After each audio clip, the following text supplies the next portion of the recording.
Today we'll consider multiple pieces of legislation that showcase the work of this committee over the Congress. We'll consider legislation that will enhance election integrity, something this committee has been working on since the beginning of the Congress. As chairman of this committee, my focus has been on increasing participation and restoring Americans' confidence in our elections. My bill, the Secure Handling of Internet Electronic Donations, or the SHIELD Act, will do just that. The SHIELD Act strengthens donor verification standards for political committees. Increasing election integrity should be a nonpartisan issue, and I hope today's discussion will help prove that. Other pieces of legislation we will be considering today are also nonpartisan in nature. Our first bill will sunset the Advisory Committee on the Records of Congress. This advisory committee was established in 1990, a time when records management was not clearly established for the legislative branch.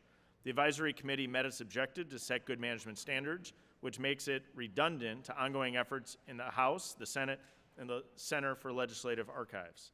This legislation will save taxpayer dollars while ensuring good legislative record keeping. The second bill will make small changes to the House Office of Legislative Counsel. This office provides a critical function to take our ideas and craft them into legislation. Specifically, this measure will designate one deputy to manage this office should there be any vacancy with the Legislative Council. We'll also be considering a bill to establish the commission to study the potential transfer of the Weizmann National Museum of American Jewish History to the Smithsonian Institution.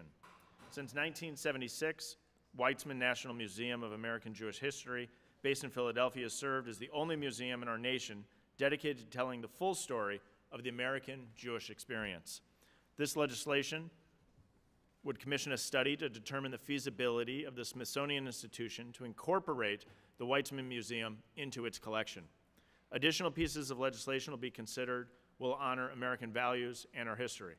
From honoring one of our founding fathers with a publicly accessible statue in the Capitol to the creation of a congressional time capsule, each piece of legislation would preserve and honor this great country's history. I look forward to a thoughtful discussion on the legislation before us today, and I yield. I'll now recognize the ranking member, Mr. Morelli, for 5 minutes for the purpose of offering an opening statement.